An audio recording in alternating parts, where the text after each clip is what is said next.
Welcome to the world of NCAA compliance.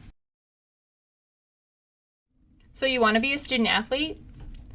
Today you will learn about initial eligibility requirements, eligibility for athletics aid, practice, and competition, amateurism, health and safety, and sports wagering. Initial eligibility requirements. In order to become a student athlete, you need to complete required high school classes, including 16 core courses, 4 in English, 3 in math for Algebra 1 or higher, 2 natural or physical sciences, including 1 with a lab if your high school offers it, 1 additional English, math, or natural or physical science, 2 social sciences, and 4 additional core either in the areas listed above, foreign language, or comparative religion and philosophy. The list of core courses can be found on the NCAA Eligibility Center website. Each high school has their own list of approved core courses. Make sure you're referencing that when you are registering for classes. Of the 16 core courses, 10 must be completed before the start of your 7th semester, more commonly the start of your senior year. Furthermore, 7 of those 10 must be in English, math, or physical or natural science. As you complete your 16 core courses, keep your grades up to maintain a high core course GPA. Only NCAA-approved courses are used to calculate your core GPA. The GPA is calculated using the best 16 courses that meet both progression and subject area requirements. Progression is the 10 courses before the 7th semester, 7 in English, math, or natural or physical science.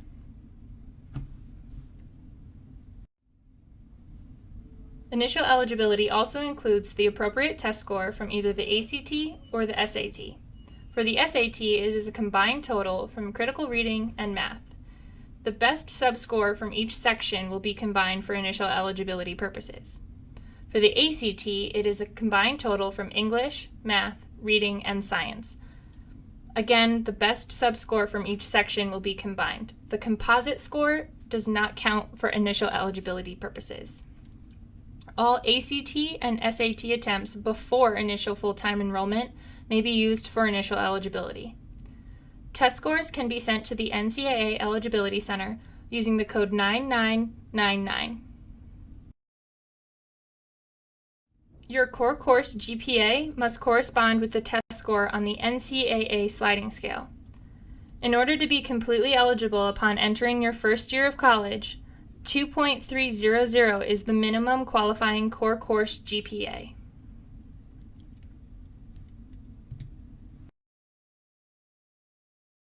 Eligibility for athletics aid, practice, and competition. To be a full qualifier eligible for athletics aid, practice, and competition, you must meet the following: the 16 core course distribution, 10 core completed before the 7th semester, and 7 of those 10 in English, math, or natural and physical science. Those courses are going to be locked in for your GPA course calculation. You also need to have the corresponding test score for ACT or SAT and the core course GPA on the sliding scale with a minimum 2.3 GPA. And you also need to graduate high school. Did you miss the 10 core before the 7th semester, or is your GPA just a little too low? You may be an academic redshirt, eligible for athletics aid and practice, but not competition. To be an academic redshirt, you need to complete the 16 core course distribution, but you do not have to satisfy the 10 and 7 requirement.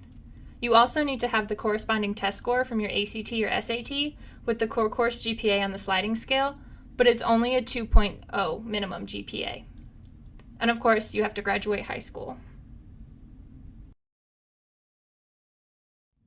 If you don't meet the qualifier or academic redshirt requirements, you're a non-qualifier. You are not eligible for athletics aid, practice, or competition. You are a non-qualifier because you did not meet the 16 core course requirement, you did not meet the corresponding test score and core course GPA on the sliding scale, and you did not graduate high school.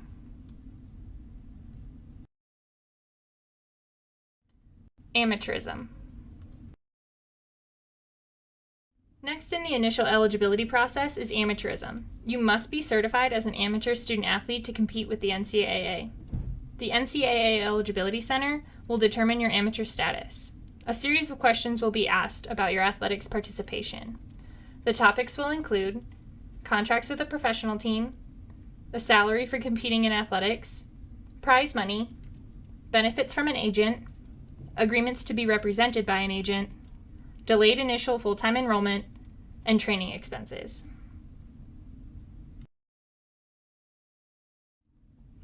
You are in control of your amateur status. Protect yourself. Do not accept money, prize or otherwise, from anyone for any reason.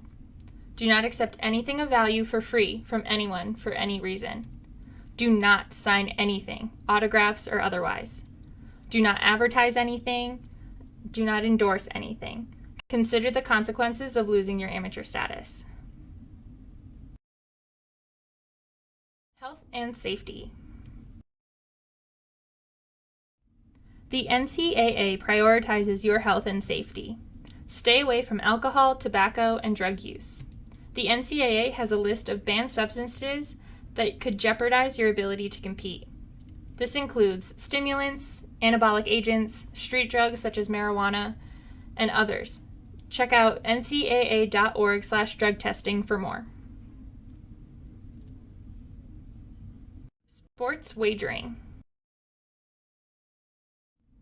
Sports wagering on any NCAA-sponsored sport can jeopardize your eligibility. A wager is any risk for a reward. Some examples of common sport wagering activities include, but are not limited to, March Madness, fantasy leagues, Super Bowl, FanDuel, and DraftKings. This list is not exhaustive, so be careful and ask before you risk your eligibility. Keep in mind that anything of value wagered would be violating NCAA rules. That's a candy bar, dinner, or anything else you can think of. $1 or $100, sport wagering is impermissible. Be mindful of the activities around professional and amateur leagues. This includes the NFL, NHL, NBA, bowl games, or NCAA championships. Just don't bet on it. Have any questions about the information that was discussed today? Contact compliance.